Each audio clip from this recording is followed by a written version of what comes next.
I was 42 years old when I realised that my breakouts were actually rosacea. Hey everyone, welcome back. My name is Carmel, and in today's video we are of course talking about rosacea. This is a topic that has affected me greatly recently, so in today's video we're going to be talking about what rosacea is, some common misconceptions around rosacea, but the main focus of the video is going to be identifying the difference between acne and rosacea because they are so incredibly similar. And obviously I'm going to be taking you through what kind of treatments have worked for me, so if that sounds like something that you might be interested in, then please do keep on watching. A big disclaimer before we get started, I'm not a medical professional. I'm not here to give you medical guidance. If you suspect that you are suffering from any of these skin conditions, I would advise you to go and see a doctor, a medical professional, a dermatologist, because they are obviously the ones that know best. I do not. So please do seek medical attention if you are suffering with any of these conditions. So before we get into exactly what rosacea is, I'm just going to take you through really quickly my story. So I'm 42, and as I said in the intro, I was 42 when I realised that I had rosacea. Well, not that I realised, I was diagnosed with rosacea. So basically, for I'd say the past few years, maybe since my late 30s, I have sporadically got breakouts on my cheeks. And they would just be a couple of spots around my face, a couple of blemishes. And I just thought they were hormonal because when you Google, yep, Dr. Google, when you Google that, it will tell you basically that you are having hormonal breakouts. I've never suffered with acne in my life. It did get to the point where they were not going away and they were really, really red. And no matter what I used, and I would use things like salicylic acid, exfoliating products to try and clear the pores, and it seemed to exacerbate it. It seemed to make things worse.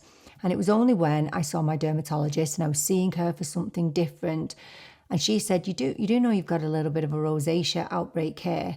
I had no clue because I had preconceived ideas about what rosacea was. So what is rosacea? It is a long-term skin condition which mainly affects the face. It's more common in women and with people with a lighter skin tone, but its symptoms can be worse in men. Here are some signs of rosacea. Redness and blushing across the cheeks, which is what I was familiar with, but there can also be bumps, texture, spots, pimples. They can feel hot, they can be painful, they can be itchy, and when you put products on top of them, they can sting, they can hurt. I really want to talk about some of the misconceptions around rosacea because this is why I treated my rosacea incorrectly for so long, because of the misconceptions surrounding it. So the first one is that it only affects people who with pale or fair skin, and even the NHS do say that if you have more fair skin, then you are more likely to suffer with it. And I just thought, well, look at my skin. I know I'm a bit more tanned at the minute, but I'm half Middle Eastern. I have a light to medium skin tone. How am I going to suffer with rosacea? Did not expect it at all. So that just proves that it doesn't matter what your skin tone is, you could develop rosacea. And that moves me on to the second point, that I just assumed that people who had rosacea suffered with it from being a child, when that's not the case. Many people develop it as they get older. So 30s, 40s, 50s. And I actually had a lovely viewer comment the other day who told me that they had developed their first rosacea outbreak in their 70s. It can develop at any time. Another misconception is that it's always severe. And I think that again was a problem for me because it's always been fairly mild until recently. I just thought that, yeah, it was a few spots. And I know that my case is a lot more mild than other people. Some people have it really, really devastatingly bad. So it's not always severe. It's not constant. It can come and it can go. And again, just to address that point, it's not always just blushing. I grew up thinking rosacea was just red cheeks, but it's not. It can be spots. It can be really itchy, warm, hot spots. It can spread across your face. It can be strange bits of texture on your face. Yeah, it's not just blushing. So that is a really, really common myth when it comes to rosacea. So as I said, my big problem was that I was treating my rosacea as acne. So let's just break down the difference between acne and rosacea. So acne and rosacea can be extremely similar in appearance. So acne is usually caused by clogged pores, excessive oils, so you can get pimples, whiteheads, blackheads. You can get pustules, which is a spot or a blemish which is filled with yellow fluid. Obviously you can get redness with acne as well, but the redness tends to be confined to the areas where you have the blemishes or spots. Now in relation to rosacea, the similarities and differences: you can get spots, you can get pimples with rosacea. But when you look closely, and this is how I identify it, if I look really closely, you can see little burst blood vessels, little capillaries that surround the areas where you are having that flare up. And I have that so evidently when I have a rosacea flare up. And with rosacea, it's persistent redness. The redness seems to get worse over time rather than better. And I found with rosacea is it can be in one place one day and then it can move to another place. And again, rosacea can feel itchy. It can feel really sore, as well as acne. Are they curable? Is acne curable? Is rosacea curable?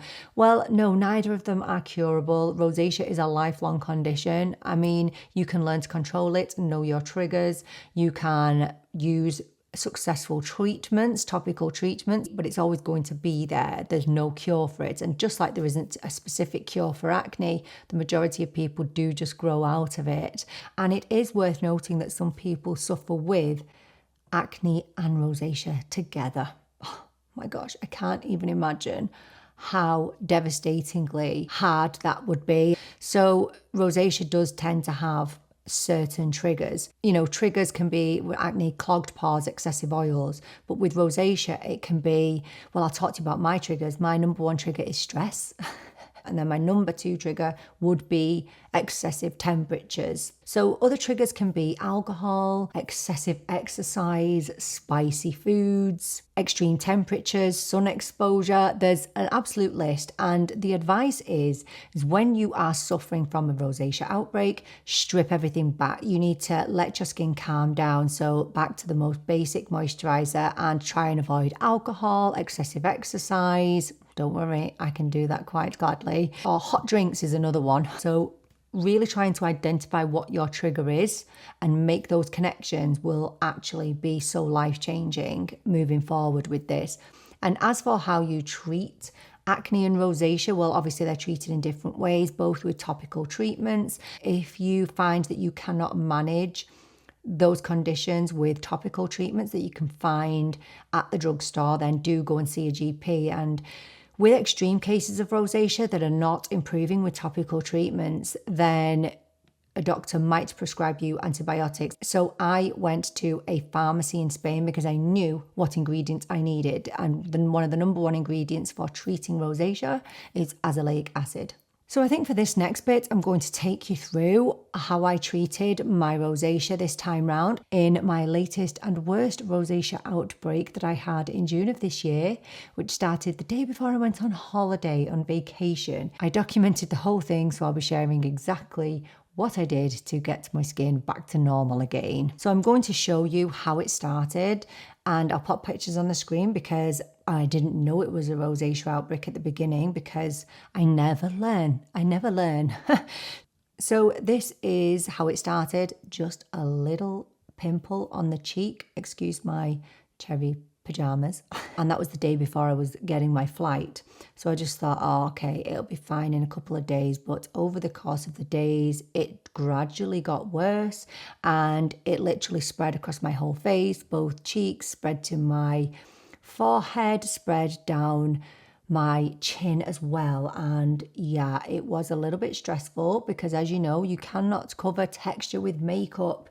And so I couldn't even do that. And I'll include some pictures there where I did try and cover it with makeup, but I had to make sure that I used only fragrance free. That's really important to cut out all the fragrances if you are suffering with rosacea. So I did post a picture of my rosacea on its worst day. And this picture was taken on the 30th of June.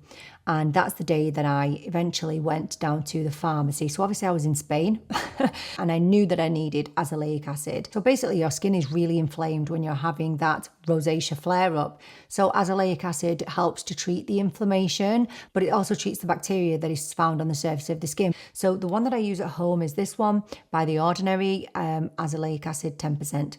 Absolutely amazing. And this works unbelievably for acne and for rosacea. Anyway, I went down to the pharmacy. They did not have that. So I ended up getting, this was €12, and this is the product that literally saved my life. Now, I'm going to try and link it for you. I don't know if you can get it wherever you are. All I know is they sell this in Spain. So I bought a few bottles of this before I left. This started to work on my skin within the 24 hours. This is a brand called LaCabine. I don't even know if I'm saying that correctly, so I do apologize. But it's just a 10% azelaic acid, but it's a serum and a cream kind of hybrid. It's very hydrating and it literally soaks into the skin immediately. And I decided I was going to give myself, an intense treatment of this, meaning use it morning and night. And then I did go and speak to a pharmacist. Now, these obviously did contribute to improving my skin, but I'd say it's the azelaic acid that had the biggest effect. But these are by a brand called Cantabria Labs. Obviously, I have no affiliation with these at all. These are just what the pharmacist suggested to me. So we have the Skin Resist Velvet Cleanser, very, very gentle cleanser for sensitive skin, and the Skin Resist Daily Fluid, which reinforces the skin barrier, because that's exactly what you need to be doing if you are suffering from rosacea. It's ideal for sensitive skin prone to reactivity. So these are the two that I used along with the azelaic acid. So all I can say is these are amazing little products, but I would say the azelaic acid was the one that had the biggest effect on my skin. And as I said, within a few days, it had pretty much cleared up. So it was at its worst on the 30th of June, and I'll crop the picture so that you can actually see the dates, so you know I'm not telling lies. Even by the 2nd of July, look at how much it had cleared up. I got home on the 5th of July. Then I carried on using the azelaic acid. I'd say I used it for about 7 days. Then I swapped the azelaic acid out, stopped using that, and just switched to using my favorite really gentle moisturizer, the natural moisturizing factors and PhytoCeramides. You can get that in a little tube as well. The Ordinary is brilliant for stripping back your skincare. And I went back to using this, which is my LED face mask from Cure. I can tell you, I never noticed the difference this mask makes to my skin until I stopped using it. But this mask I absolutely adore, and I hate having to take breaks, but for me to test a skincare product properly, I have to stop using it. And it's only when I go back to this that I notice what an incredible difference this makes to my skin. So when I got home, I started to use this again, and I have noticed such a calming in my skin. This really helps with inflammation. It really helps to strengthen your skin barrier. But if you are considering using an LED mask with any skin condition, whether it's rosacea, hyperpigmentation, which I have as well, whatever it is, please do your research and go in nice and easy. I think this is one of the more gentle face masks. Now, this was gifted to me last year. I've spoken about it on the channel in a couple of videos. It is an absolute core part of my skincare. Now, obviously, I'm not trying to encourage you to go and buy this mask. I'm just telling you genuinely and honestly everything that has worked to calm my skin down. And even since I've been using this, people have actually commented on my skin and how much the irritation seems to have improved. So look, I think it's a combination of things. I'll leave the link in the description box. You do not need to use my link, but I can definitely recommend this mask. It really does make a difference to my skin. And as I said, I only noticed the difference when I stopped using it. This is my skin today. I've only got a little skin tint on today, very sheer makeup. You can still see my skin. And although it's not perfect and I still have, a couple of little bits of redness, but oh my gosh, I'll take that all day, every day. And I do just want to say that although that outbreak that I had recently really affected me, I do know it's still mild in comparison to what other people endure. So I'm not trying to say that, oh, poor me, I'm not trying to say that.